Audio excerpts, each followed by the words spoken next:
Selamat siang Bapak. Mohon maaf mengganggu waktunya. Saya mempunyai tugas untuk mewawancarai Bapak. Gimana kabarnya Bapak? Alhamdulillah baik. Bagaimana Bapak? Alhamdulillah.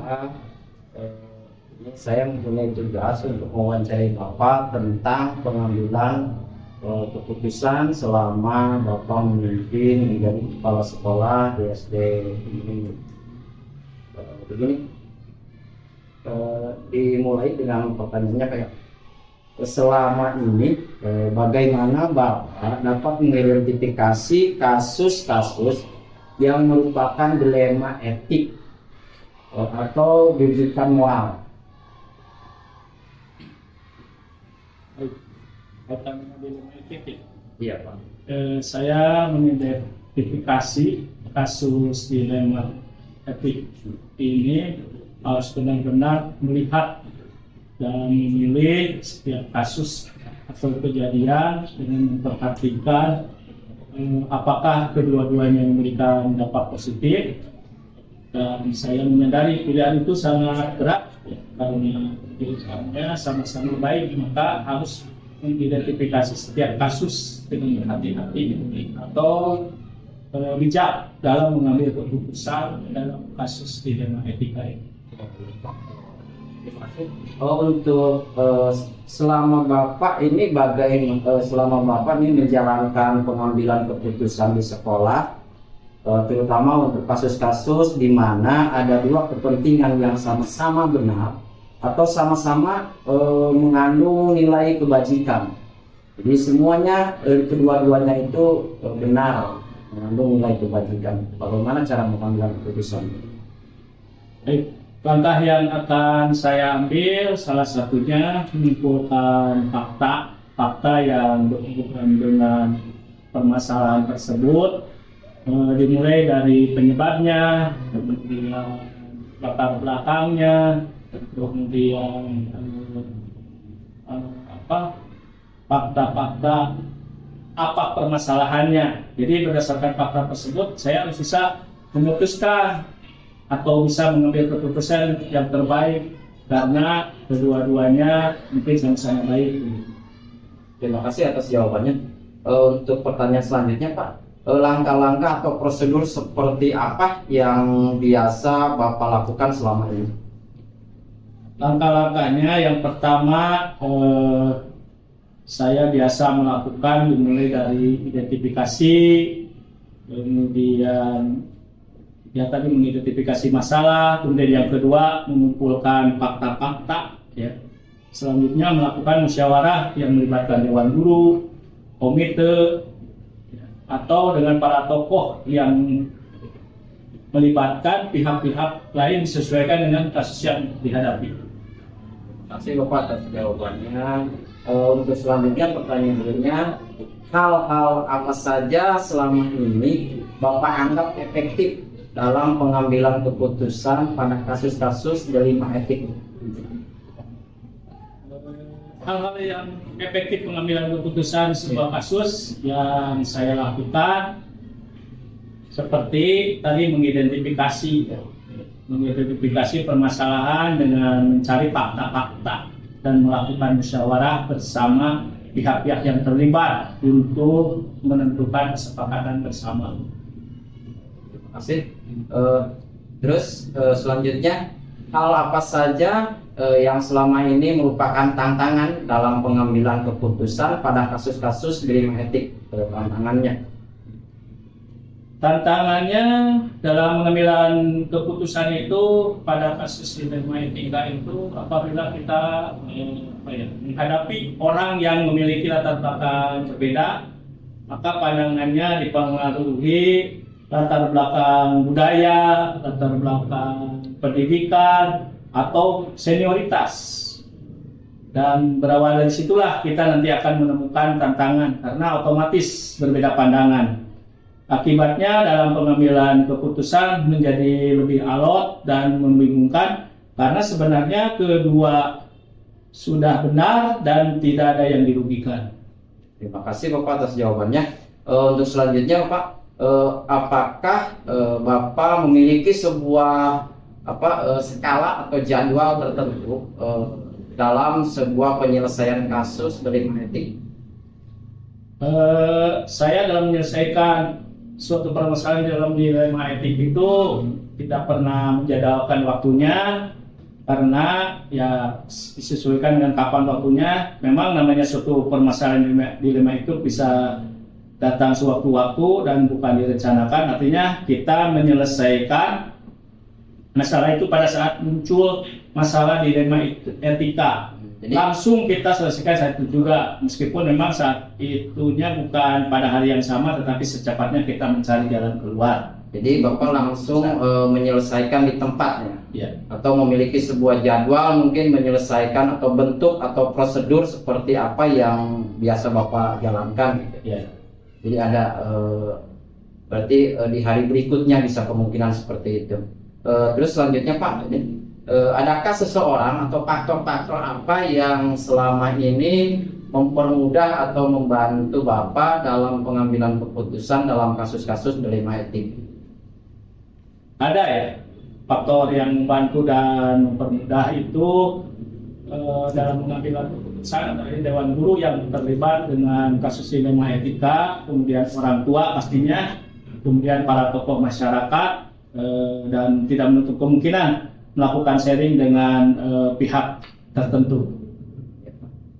Terus mungkin pertanyaan terakhir nih Pak, dari semua hal yang telah disampaikan Bapak tadi, pembelajaran apa yang dapat Bapak petik dari pengalaman Bapak mengambil keputusan tentang dilema etik?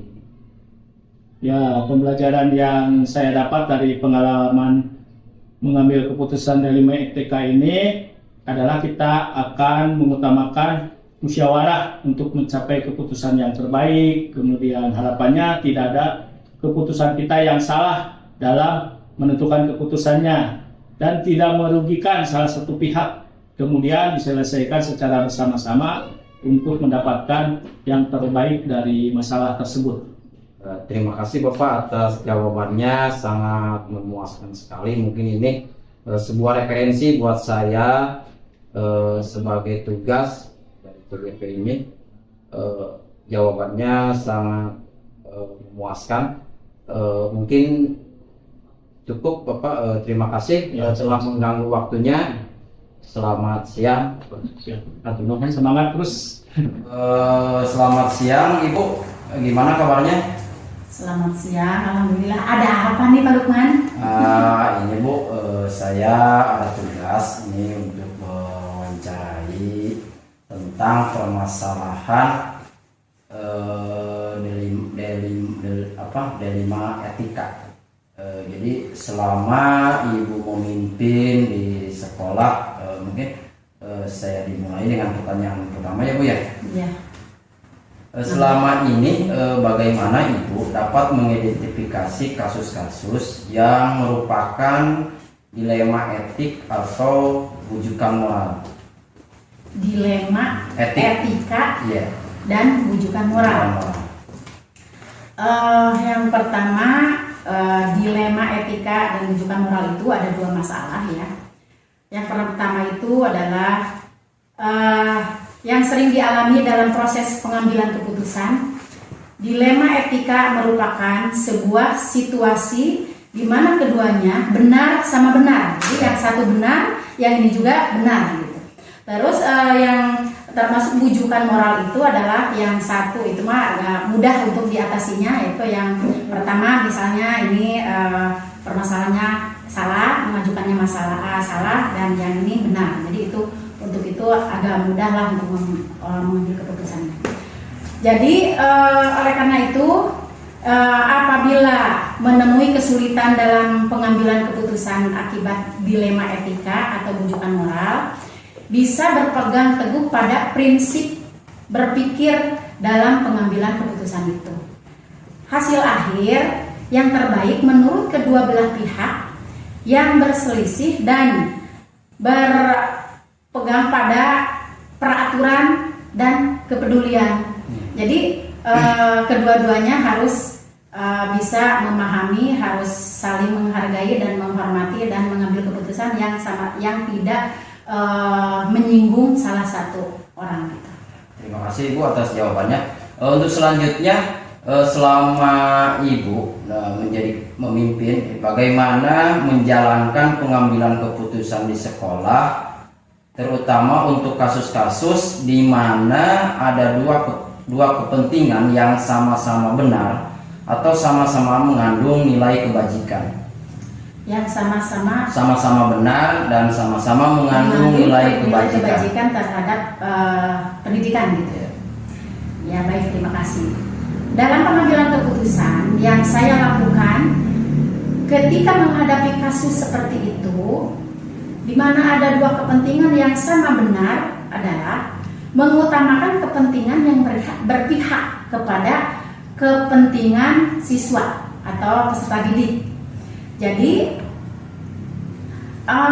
kita bersama-sama memperhatikan keberpihakan pembelajaran pada peserta didik. Keputusan akan yang saya akan ambil ketika sudah mendapatkan konfirmasi dari masing-masing pihak yang terlibat. Biasanya kasus diselesaikan pada tingkat bawah terlebih dahulu sebelumnya. Kemudian nanti setelahnya misalnya guru yang didewasakan atau yang dituakan di sekolah itu, silakan ambil keputusan, nanti baru ke kepala sekolah. Nanti kepala sekolah yang akan menentukannya gitu. Mungkin gitu saja. Ya, terima kasih. Untuk pertanyaan yang ketiga, Ibu, langkah-langkah atau prosedur seperti apa yang bisa Ibu lakukan selama ini? Langkah-langkah untuk menyelesaikan permasalahan itu. Yang pertama, saya mencari informasi dulu kepada orang-orang yang terkait itu, yang bersangkutan.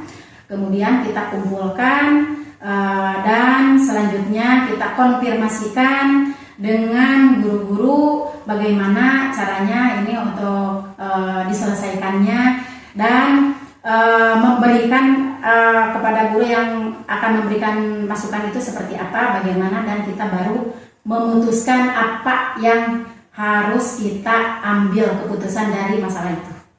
Terima kasih. Untuk selanjutnya, Ibu, hal-hal apa saja yang selama ini Ibu anggap efektif dalam pengambilan keputusan pada kasus-kasus dilema etika? Yang pertama, mengidentifikasi permasalahan dengan mencari informasi pihak-pihak yang terlibat dalam permasalahan, melakukan pertemuan musyawarah yang melibatkan seluruh pihak yang terlibat dalam permasalahan hingga titik temu kesepakatan bersama dan mengambil keputusan yang lebih baik gitu. Gitu ya. Dan bertanggung jawab, yang dapat dipertanggungjawabkan. Terima kasih, Bu, atas jawaban nomor 4. Untuk pertanyaan berikutnya, hal-hal apa saja yang selama ini merupakan tantangan dalam pengambilan keputusan pada kasus-kasus dilema etika? Tantangannya diantaranya masih ada guru yang masih belum bisa menerima atas keputusan yang saya ambil, atau hasil musyawarah misalnya sudah diputuskan, ternyata orang tersebut ada yang masih belum menerima. Nah, dengan demikian, untuk mengatasi orang yang seperti itu, kita harus mengawasi, mengamati, dan kita butuh pendekatan lebih lanjut lagi. Gitu ya. Iya. Selanjutnya, Bu, apakah Ibu memiliki sebuah jadwal tertentu dalam sebuah penyelesaian kasus dilema etik? Jadwal untuk menyelesaikan, karena itu masalah itu tidak terstruktur dan tidak mungkin, kadang-kadang apakah ada masalah atau tidak, berarti itu saya tidak mempunyai jadwal gitu. Jadi saya menanganinya secara langsung saja. Kalau misalnya ini ada masalah, baru kita ditangani dengan bersama-sama dengan guru-guru, dimusyawarahkan, dan kita baru mengambil keputusan secara langsung gitu. Jadi apakah Ibu langsung menyelesaikan di tempat gitu? Tergantung sesuai dengan situasi dan kondisi permasalahannya. Apakah masalahnya itu harus bisa diselesaikan pada hari itu juga, atau permasalahannya itu bisa harus mencari sumber lagi. Misalnya ini masalahnya agak panjang, berarti kita harus mencari dulu informasi yang lebih lanjut lagi gitu. Apakah ada bentuk atau prosedur seperti apa yang dijalankan? Bentuk atau prosedur yang dijalankan? Prosedur yang dijalankan itu menurut faktor-faktor atau prosedur ini? Prosedur. Misalkan mengidentifikasi dulu atau gimana gitu. Iya, diidentifikasi dulu gitu, dan kita harus benar-benar menelaah, memahami permasalahan itu, baru kita memutuskan Gitu ya. Jadi permasalahannya. tanpa dijadwal atau Iya, tanpa dijadwal gitu. Terima kasih.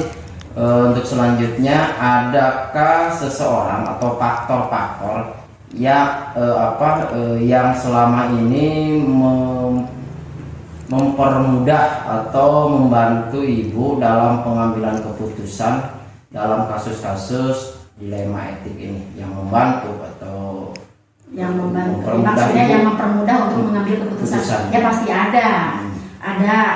Yaitu misalnya dengan sesama teman guru, kita kan sebagai pimpinan tidak bisa untuk memutuskan sendiri. Jadi segala sesuatu kita harus musyawarah dulu dengan guru dan minta masukan-masukan kepada guru. Kalau misalnya permasalahannya agak melebar, komite perlu tahu, kita bisa minta masukan dari komite atau dari orang tua murid begitu. Jadi kita tergantung permasalahannya gitu. Kalau misalnya kita bisa untuk memutuskan di tempat dan hari itu juga kita bisa putuskan. Tapi kalau misalnya permasalahannya agak rumit, berarti kita harus melibatkan orang lain yang untuk mempermudah mengambil keputusan itu, yaitu minta masukan dari komite, orang tua murid, dari guru-guru itu. Jadi banyak faktor yang mempermudah untuk mengambil keputusan gitu. Masukan-masukan dari rekan lain gitu. Terus mungkin pertanyaan terakhir Ibu nih, dari semua hal yang telah disampaikan, pembelajaran apa yang dapat Ibu petik dari pengalaman Ibu mengambil keputusan dilema etik? Pembelajaran apa yang Ibu ambil? Pengalaman saya secara pribadi ya, kalau akan mengambil keputusan dalam permasalahan, jadi saya terus terang tidak bisa mengambil keputusan sendiri. Jadi saya harus bermusyawarah dulu dengan guru-guru, kalau perlu dengan komite ataupun dengan wali murid. Jadi keputusan itu diambil dengan hasil musyawarah supaya hasilnya dapat bermanfaat bagi seluruhnya gitu. Jadi tidak hanya untuk mementingkan diri sendiri gitu. Jadi kepentingannya diutamakan untuk kepentingan bersama, apalagi ini di pendidikan. Jadi harus mementingkan untuk kepentingan pendidikan dari peserta didik utamanya itu. Terima kasih Bu. Mungkin cukup dari saya. Mohon maaf sudah mengganggu waktunya. Kurang lebihnya apabila saya mungkin sudah mengganggu waktu Ibu beristirahat, mohon maaf yang sebesar-besarnya. Mungkin hanya ini. Terima kasih. Selamat siang. Mudah-mudahan kita sehat selalu. Amin. Dan begitu juga mohon maaf jawaban saya kalau agak belibetan. Ini hanya sebuah wawancara Ibu.